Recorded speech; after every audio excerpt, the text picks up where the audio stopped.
Now, this is timed at 08:50 hours GMT, but we are starting at a slightly earlier time, say 08:44 hours GMT, roughly, on Saturday, the 6th of February 2021. This is the Khoodeelaar campaign coming from London online. It's not on the satellite or on the terrestrial television channels, but it is a channel, an original channel being broadcast on the internet online. And the headline in the Times today on the front page is the stupidest headline ever about the NHS. It says UK ministers, British minister Boris Johnson, etc., or et al., are to seize control of the NHS. I mean, that is stupid. The NHS has been seized and controlled by every government for 70 years or more. So this is stupid, and this is also evidence of the idiocy behind the narrative. The narrative that justifies and makes excuses for the unfitness for purpose, that is to say, in terms of the health emergency caused by the pandemic, unfitness for purpose to deliver the service to the people affected or likely to be affected, or to the whole of the country. Unfitness on the part of the so-called government fronted by Boris Johnson. And despite the fact that the Times, which is owned by the same interests, Rupert Murdoch, also who also owns the Scum, which is the Sun. Despite the appearances that the Times is in terms of the narrative, in terms of the contents, and in terms of the copy, and in terms of the kind of range of items and subjects that it supposedly carries as compared to the Scum and the Scum on Sunday, and as compared to the news of the Scum that Rupert the Dirty Digger Murdoch was forced to scrap and end. Despite the appearance of the difference between those so-called tabloids, Fleet Street, and the Times, the actual contents, the political contents, the political direction followed by and backed by this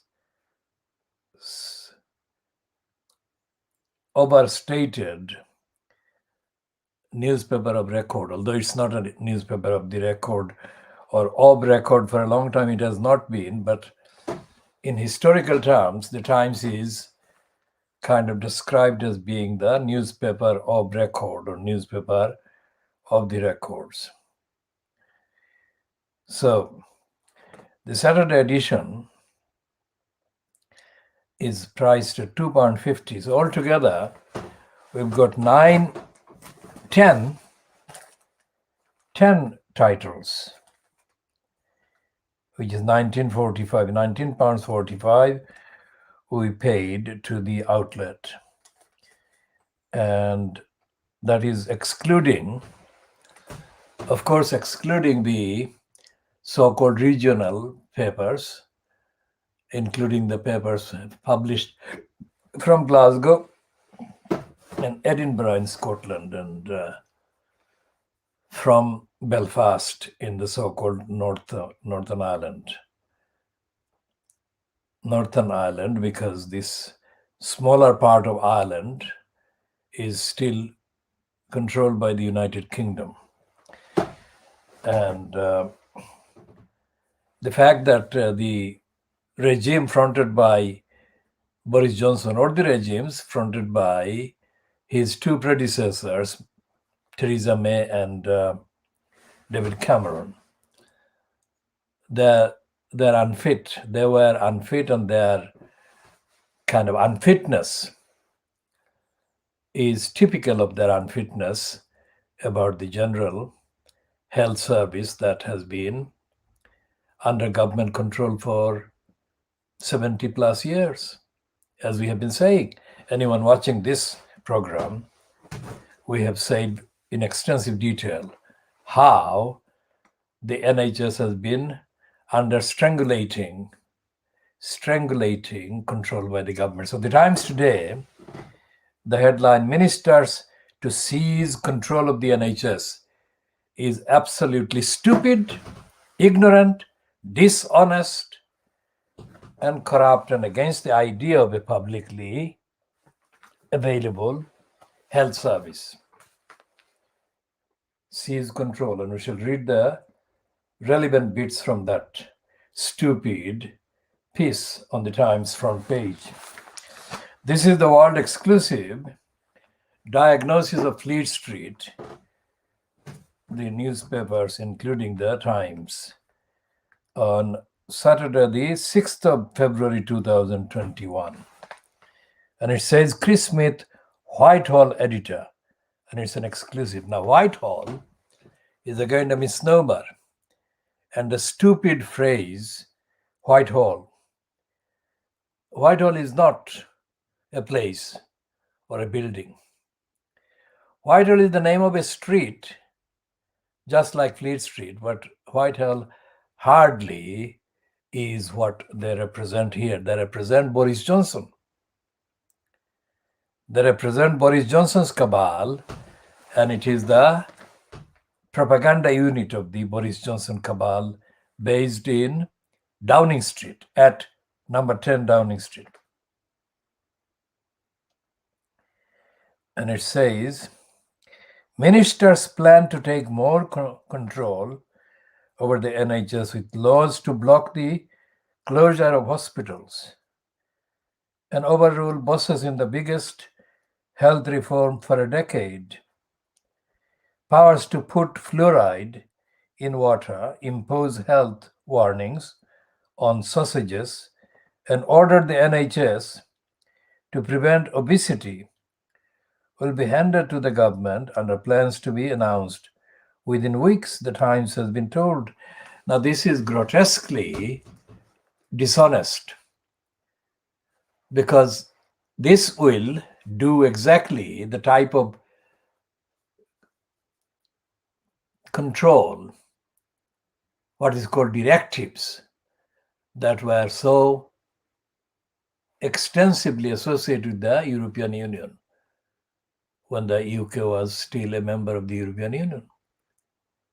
And one of the strongest lying claims made by Johnson, Michael Gove, and other criminal liars in office as part of the government was that the Brexit would free England, mainly England, because that's what they were aiming at. They would be free from excessive regulations,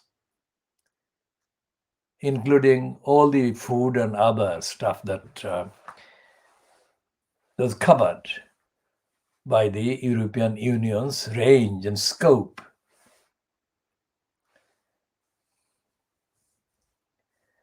And that is the kind of dishonesty of the Times. We'll come to the dishonesty of the Guardian today and earlier this week later.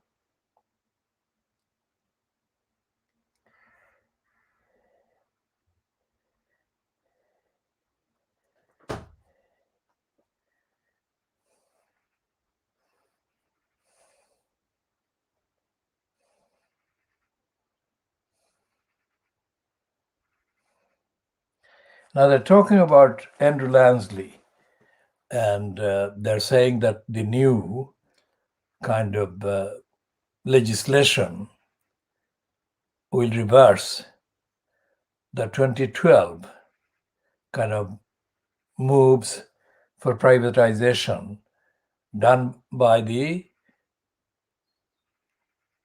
Cameron-fronted government, which had Andrew Lansley imposed as the Secretary of State, Cabinet Minister for, in the name of the Health Service, which covered the control by the government of the NHS.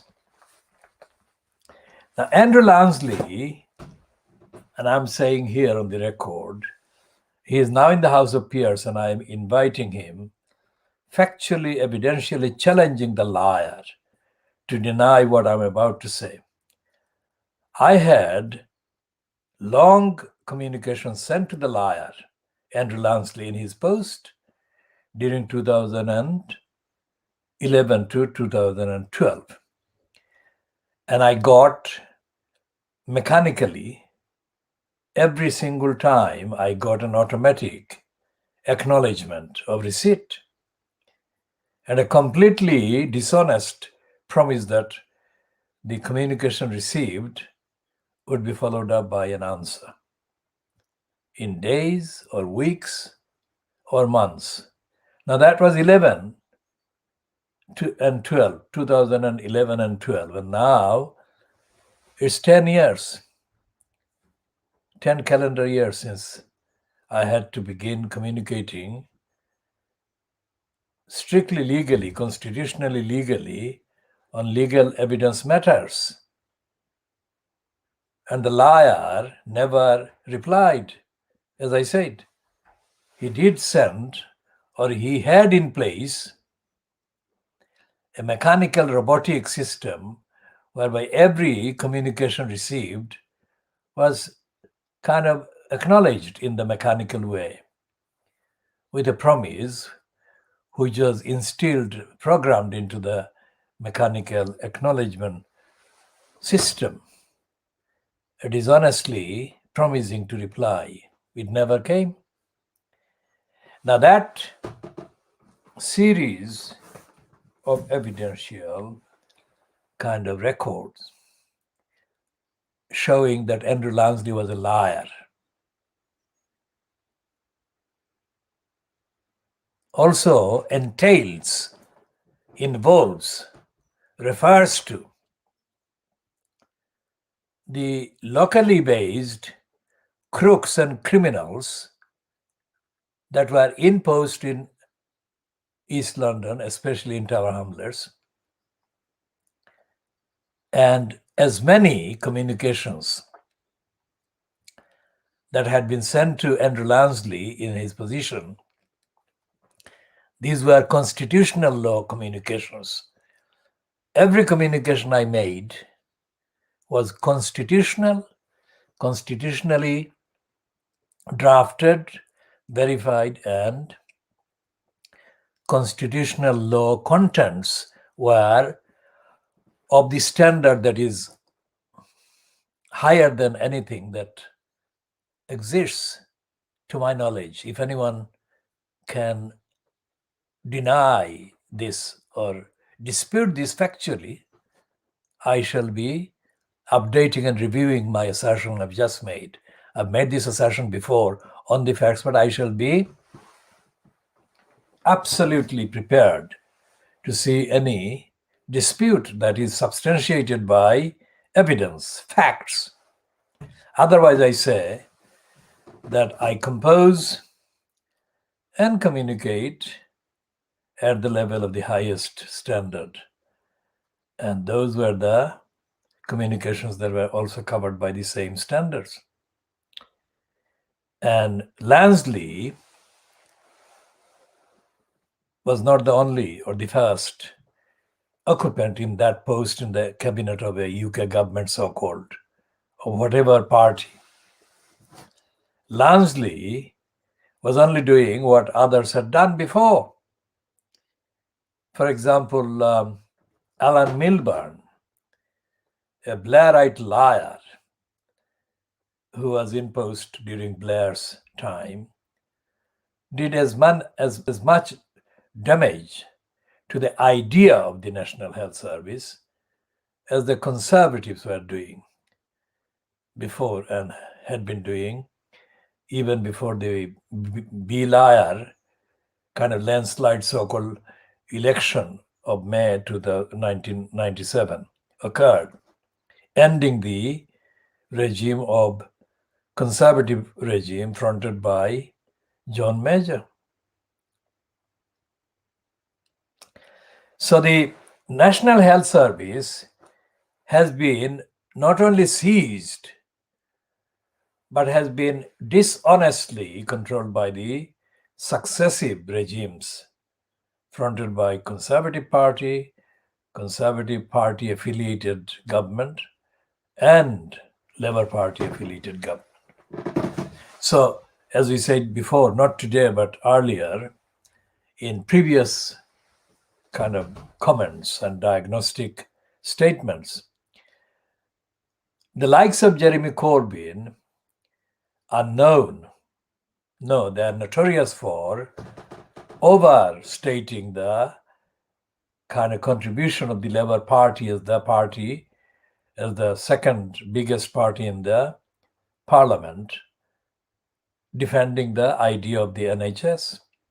That is on the record, and they keep saying that they are the party that created the NHS, and they will defend the NHS against constant process of threats, reforms, under reforms, threats and fragmentation and underpowering of the values and the principles and the aims of the NHS for providing health care and health service at the point of need.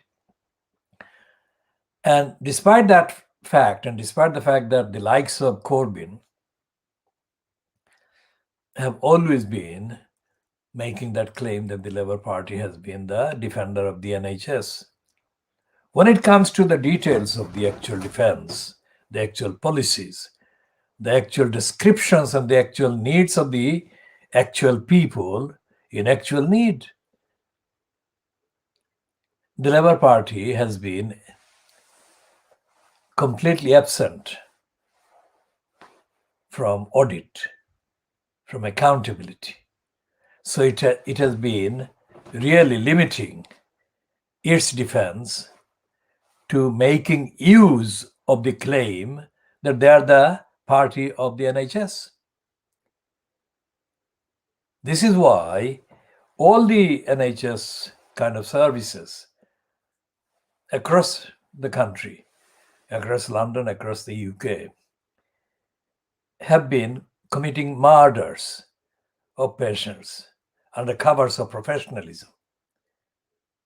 And this issue has never been raised by the Labour Party at any level, either at the level of the front bench, which is the main parliamentary opposition, or the back bench, which is the main body of the members of parliament belonging to the Labour Party. And none of the scandals of the NHS has been kind of impossible to predict. That is to say, these have been events and incidents and murders caused by negligence that is kind of widespread, institutionally negligent and individually negligent. And the reference to individual negligence should be seen with the contemporary evidence of what they call in the Fleet Street jingo, or the mainstream, BAME, B for Black, A for Asian, M for minority, and E for ethnic. As we said, this is a stupid acronym and a stupid phrase.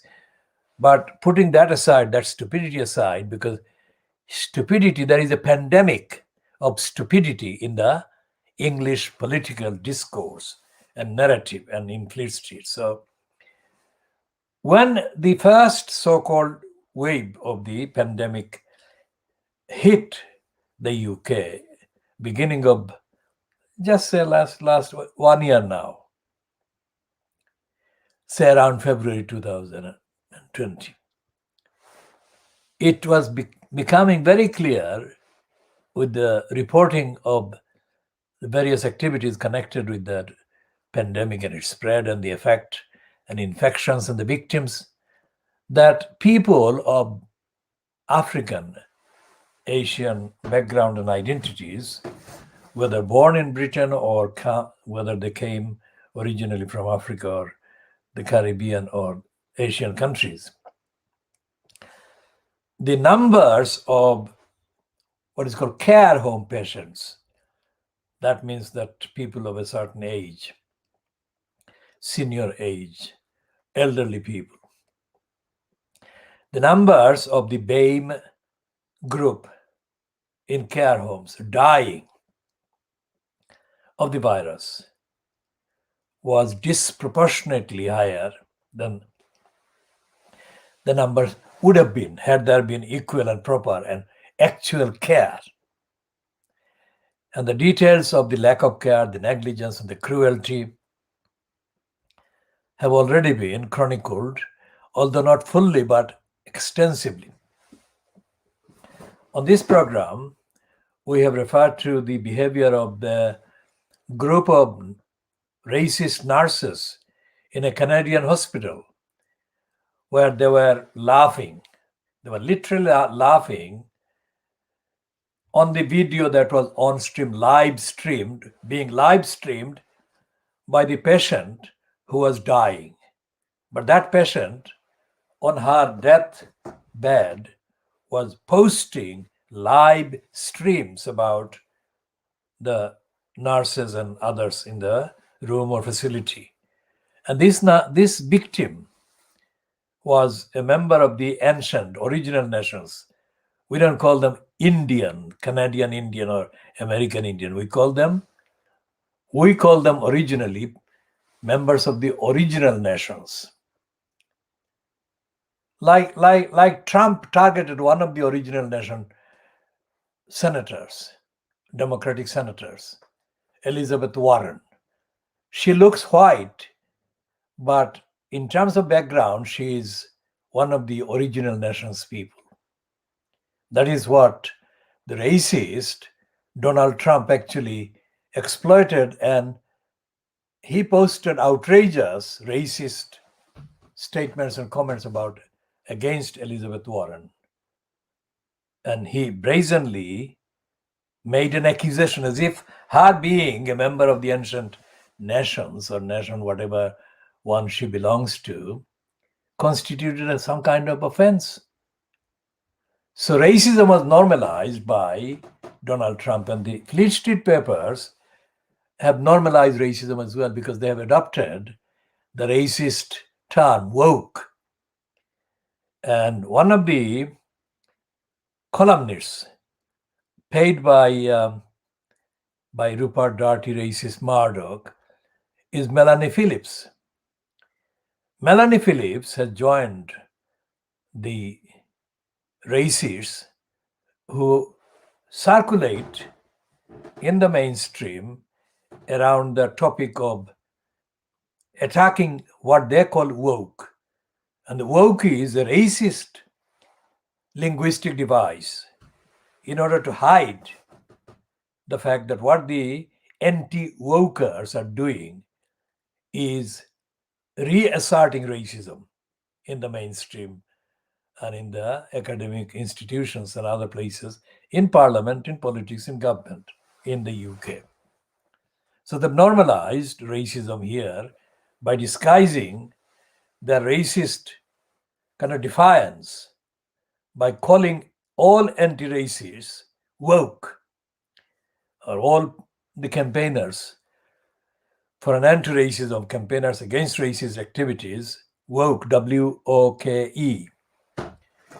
Now, the Times has normalized lying about the health service.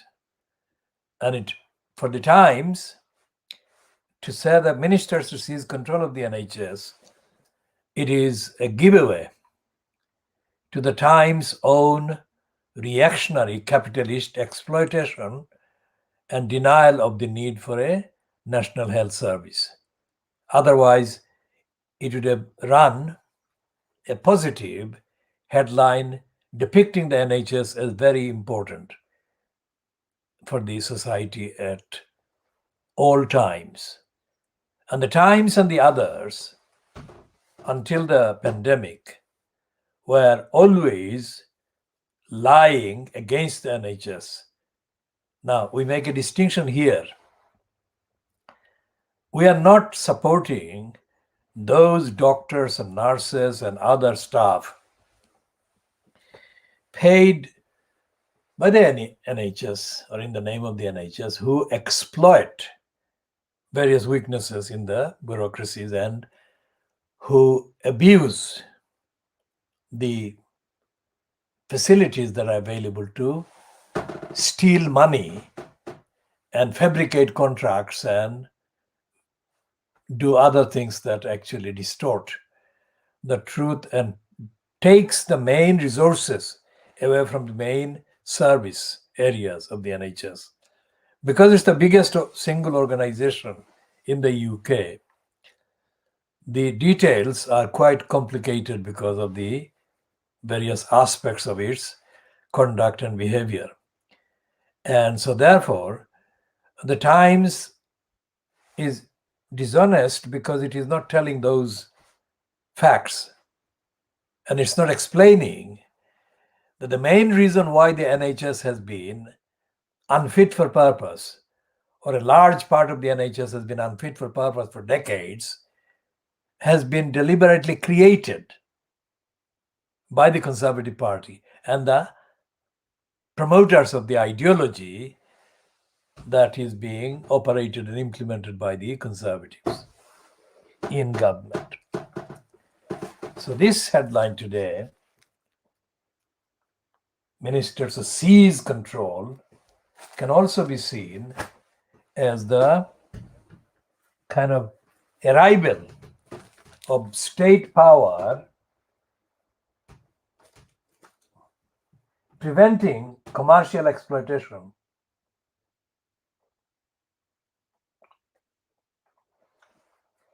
capitalist robbery of the NHS by the gangs of consultants that have been behind the grandest thefts of the NHS resources for 70 years. And it's like the same abuse of public money that has been going on with the HS2.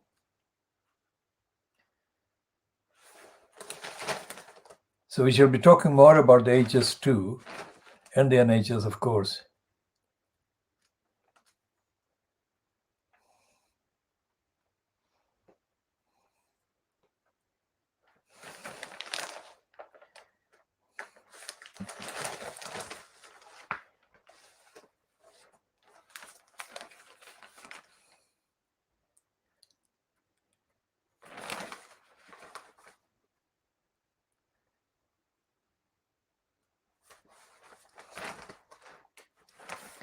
Now, about racism and the behavior of this Nigerian origin but Wimbledon born woman called Kemi Badenoch.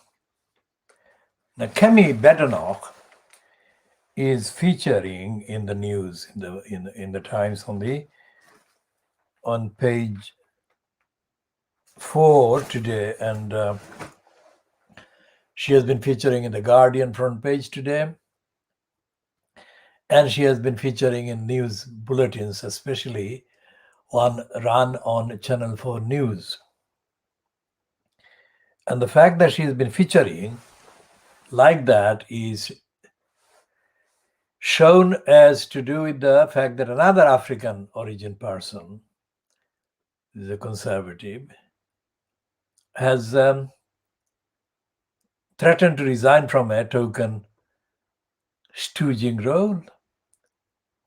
over the allegedly insulting remark made by Kemi Badenoch against another African origin person, a journalist, who had sent queries about the particular aspect of the so-called brief that Kemi Badenoch carries formally in the regime fronted by Boris Johnson.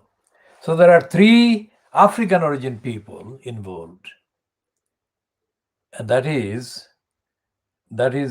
given the pretentious appearance that this is being a demand for anti-racist action against Badenoch to be taken by Boris Johnson.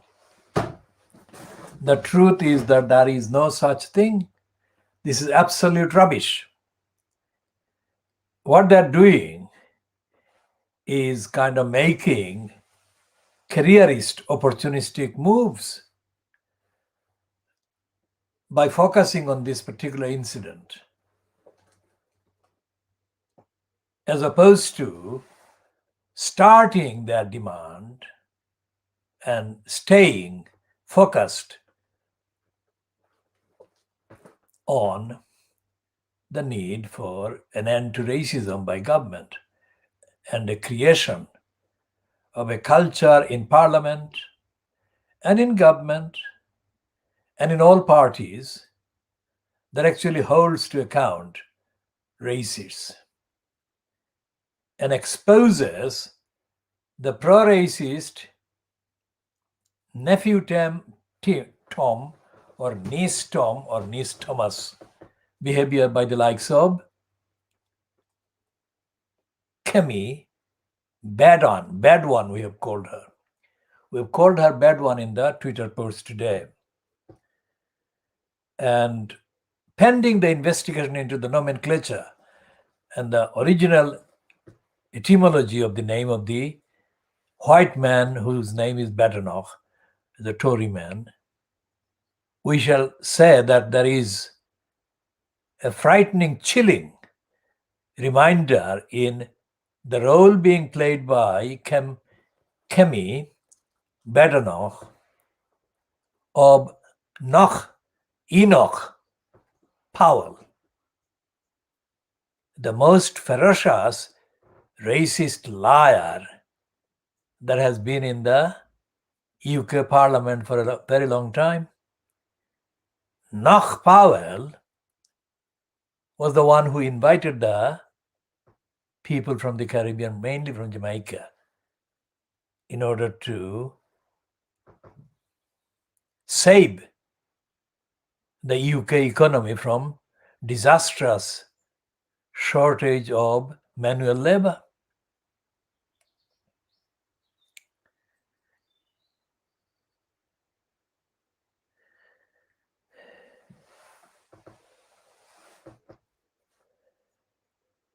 So the people came in the 1950s, mainly from the Caribbean, and they did fill important positions and gaps.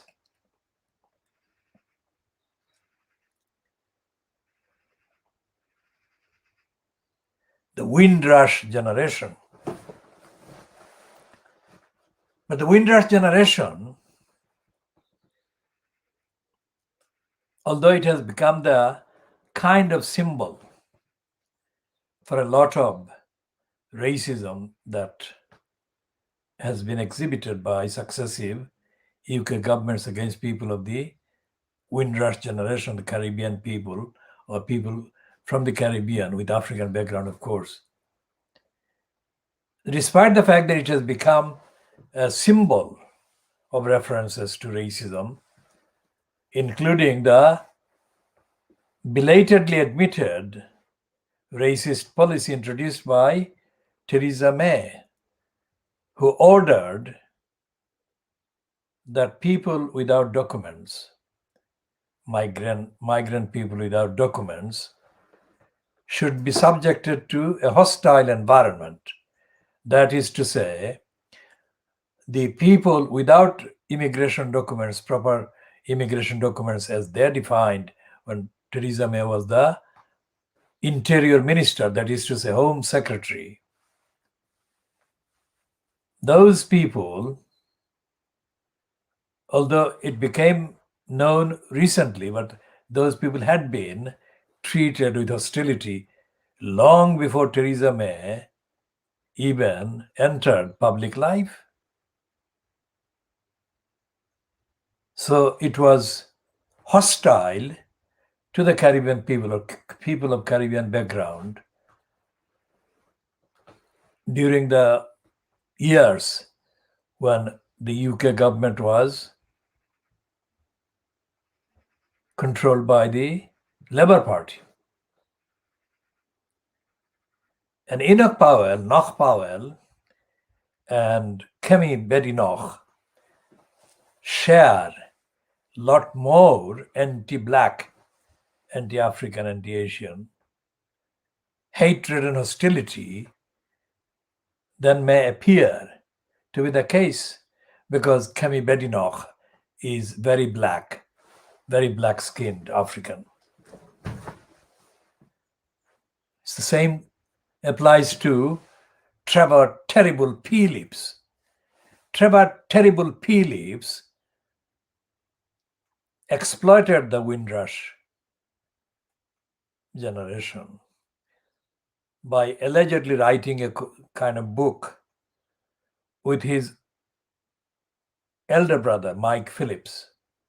Now, I have no problem in calling Mike Phillips, whereas I refuse to call Trevor Terrible Phillips anything other than Phillips.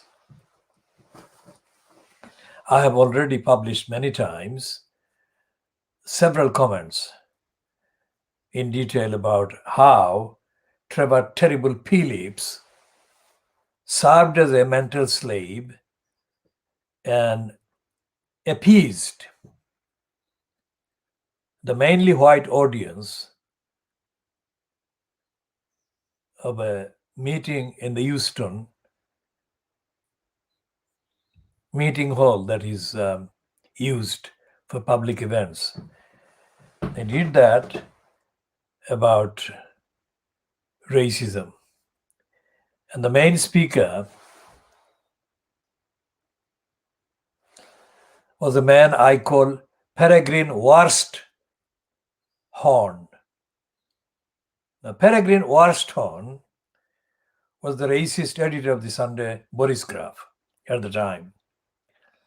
And there was a lot of contemporary kind of disputes about the role of the racists in the media in Fleet Street. And the France Meeting House is the venue in Houston.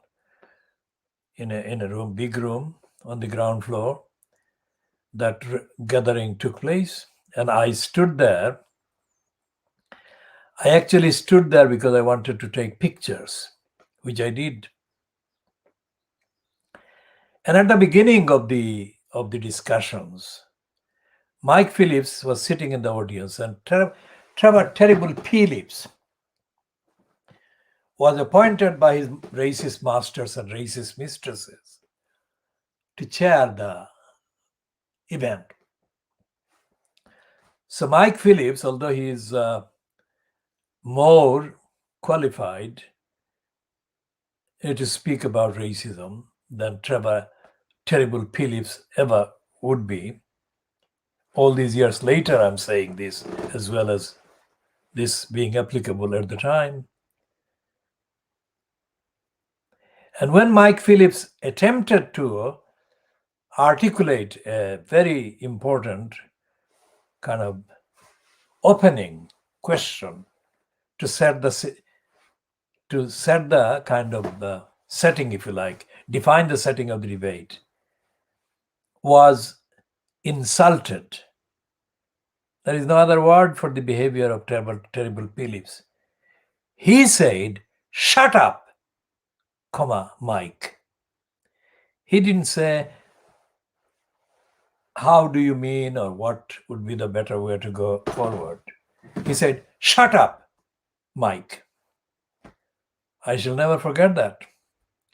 That is the behavior of a highly kind of corrupt, deeply corrupt mental slave serving the racists openly against his own blood brother.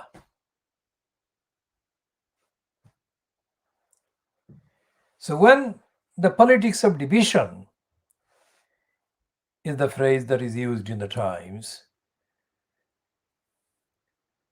politics of division pushed number 10's ethnic minorities advisor to brink. That gives the game away. The Times is actually defending Kemi Badenoch, who reminds of Enoch. Kemi Badenoch is being painted by the Times as the victim. Can you believe this? She is the one who insulted another African origin person, black woman, a rare occupant of a post in the mainstream so-called media in Britain. She insulted that woman, and instead of reporting that insult as the reason for any kind of dispute that is ongoing currently among the three, the Times is running the piece as if she is the victim, the perpetrator of racist hostility, hatred, and underestimation, as the victim of something. Now, why is this piece written by a racist called Henry Zeffman?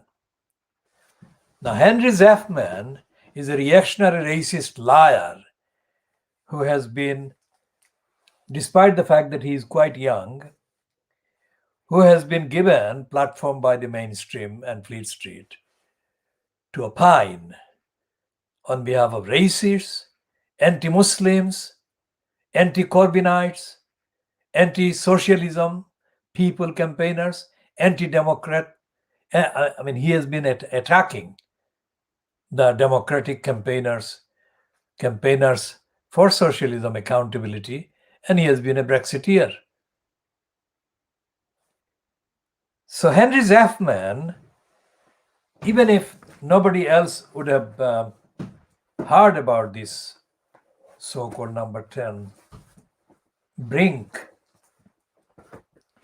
allegedly being reached by Kemi Badenoch, would have found a way to depict her, quote, plight as being the more serious aspect.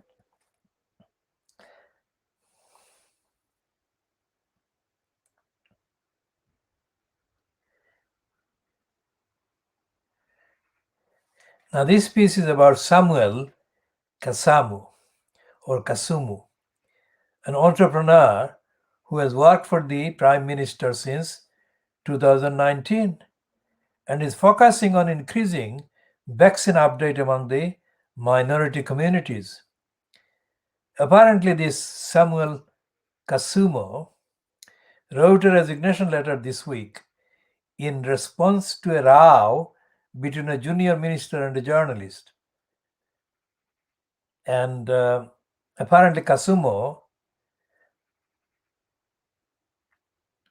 was persuaded not to resign by another racist stooge, Iranian-born Nadim Zahawi. We shall not be discussing in detail Nadim Zahawi's corrupt role and behavior because it will take up about half an hour of broadcast time. So we shall be doing that at another time.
Now this piece, the headline says it all. That's it. The Times is taking the side of the anti-black and the pro-racist, black-skinned Kemi Badenoch, end of the racist regime fronted by Boris Johnson, because it says that Zafman says that Boris Johnson's entourage has said to him that there was no investigation at all, and that there hasn't been one, and there is not one investigation into the behavior of Kemi Badenoch. Why is this important? Because this is typical, this is consistent with the racist behavior and policy of Boris Johnson. He didn't investigate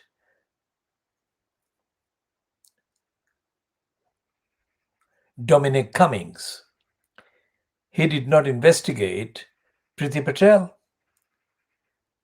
And Cummings and Patel are two of the dozens of cases where laws have been broken, as well as so-called codes, ministerial codes have been broken, and no action has been taken. And Zafman only refers to the Labour Party as a negative kind of element in one paragraph, in one part of the paragraph.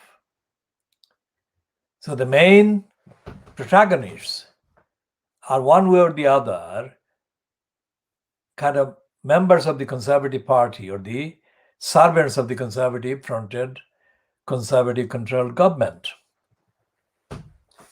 It's not a constitutional, democratic, legal, ethical, moral item. It is an item carried by the Times that actually supports, justifies, and perpetuates the racism of the conservative fronted cabal. And on the evidence of that piece, it shows that the Labour Party doesn't exist in opposition. I mean, we shall be referring to Marina Hyde. She says that she has done a bit about Keir Starmer in today's Guardian. We shall look at Guardian, but we shall not be looking at the Guardian looking for any new novel originality. Marina Hyde is not a new novel originality of a commentator. She's a Guardian columnist, and that says it all. So the Guardian is doing the ritual. I mean, we shall be looking for the only byline that exists currently on the Guardian, John Crace. We shall be looking at the evidence and see if he has got anything printed already about this, but I doubt it. Because although John Crace, the current so-called political sketch writer at the Guardian, is caustic, that is to say, he is biting and sometimes quite externally harsh in his words about Boris Johnson. All of that is granted. That is to say, I acknowledge that he does write quite substantially critical kind of pieces against Johnson, the unfit and the dishonest. But I would say that even John Crace will not call Johnson a racist. If he has called Johnson a racist, then I shall update my commentary and my position accordingly. But pending in the investigation, that is to say, my checking and recalling from the last 1 year or 2 years of Crace, since he surfaced as the Guardian's political sketch writer, I cannot remember any item or event or situation where Crace has called Boris Johnson a racist, outright called Johnson a racist. And the other problem with the Fleet Street and the mainstream media is that the likes of Eddie Mair, Eddie is Edward Mair, M-A-I-R, Eddie Mair, who is no longer working at the BBC, but he was working at the BBC when he stood in one Sunday and presented the Andrew Marr show, while Andrew Marr was not presenting that show, for whatever reason. And that was some years ago. And some years before Boris Johnson even became the foreign secretary. So it was before the Brexit. But one phrase that Eddie Mair used about Boris Johnson, based on his record, his behavior, was summed up by this: "You are a nasty piece of work," said Eddie Mair. Now that is on the record, and that is quite unique, because the rest of Fleet Street, rest of the mainstream broadcasting networks and outlets in this country have played a complicit role with the corrupt career and the nasty career activities of Boris Johnson. But that is on the record, and the fact that it is on the record and has been on the record has not been exploited by or made use of by any of the democratic so-called political activists in this country, and not by any member of parliament, not by the Labour Party, and not even by the highly overstated by his so-called fans, Jeremy Corbyn. Because that phrase, nasty piece of work, contained in it factual elements that could be explored, investigated, elaborated on, and made a part of the permanent fixture of references to define and identify and to condemn Boris Johnson. But it didn't happen.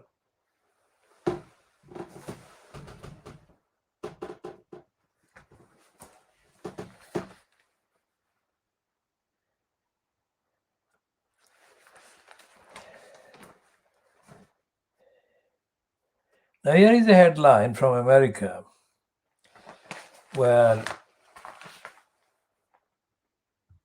the corrupt former owner of the Daily Mirror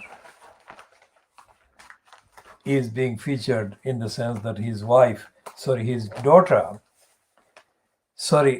do not mean his wife, his daughter, Ghislaine Maxwell. Ghislaine Maxwell is spelled Ghislaine. So Ghislaine Maxwell. It's a French word, but it's Ghislaine Maxwell is how I pronounce it. And the headline is stupid. It says Epstein would have declared Maxwell innocent. Her lawyers insist. Now it's like saying that a convicted criminal would behave as a judge, and an objective judge, and declare another accused innocent. What kind of stupid piece of journalism is this?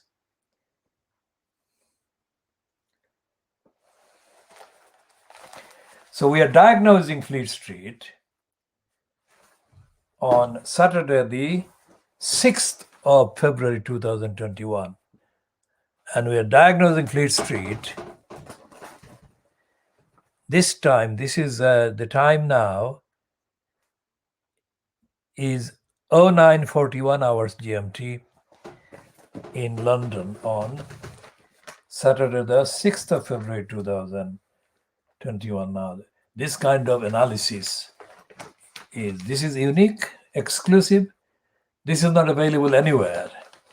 And all the channels, terrestrial or satellite, and online channels that are run by various names in the USA or in the UK, for example. None of those come anywhere near in terms of length, in terms of depth, in terms of range to what we are offering and presenting and broadcasting. Now, this teacher who's been this is a strange name as well. His name is William Knowland, K-N-O-W, know like knowledge, and land like land. So his name is Knowland, and he's described at age 35 and was educated at Ipswich High School and University College London. And he is married and has got 5 children. Remember, he's age 35 and he's married and has got 5 children.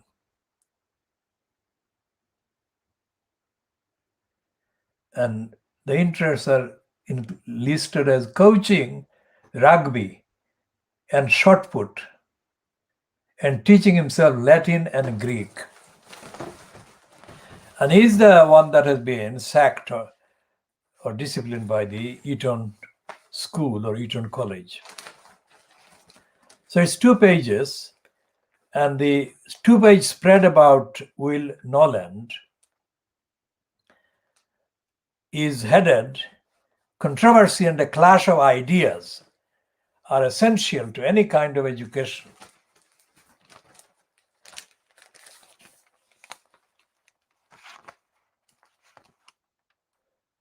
Now, the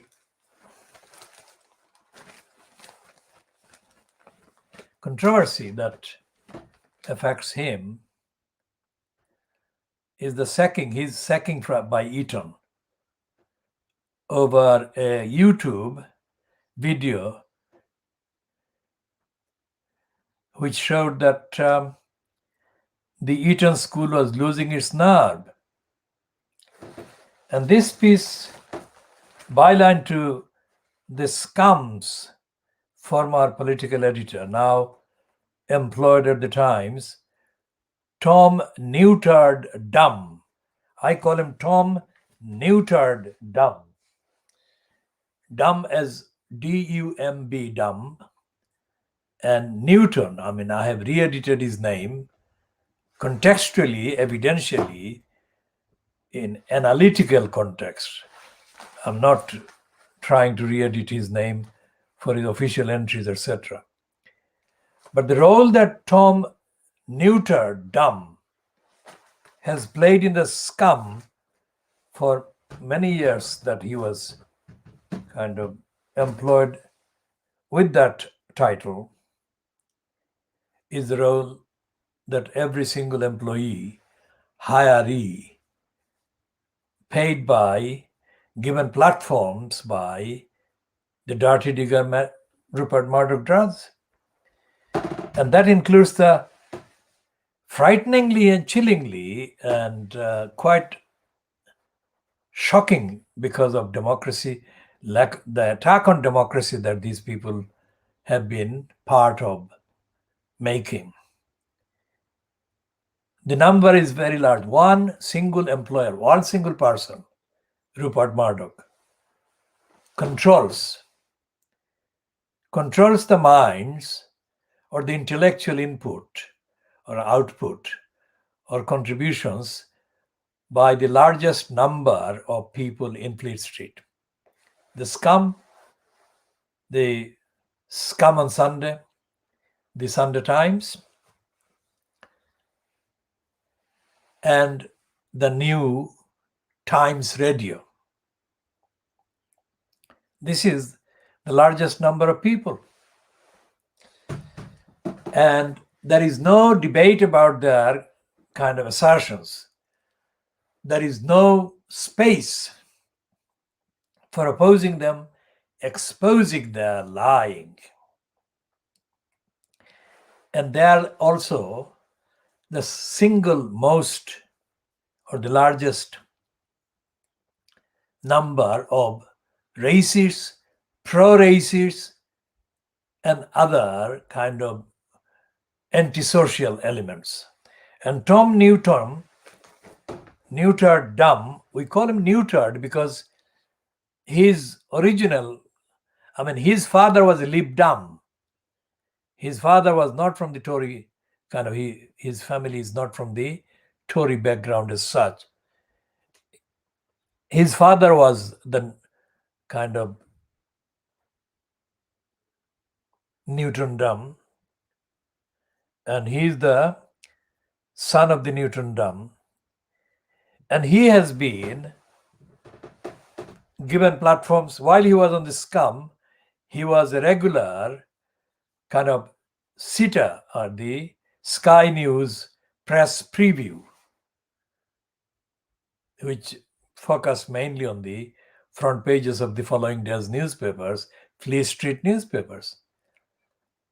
And at not one single issue over many years of sitting there as a press previewer did Tom Newton or neutered dumb tell the truth about what was going on in Fleet Street, in politics at all.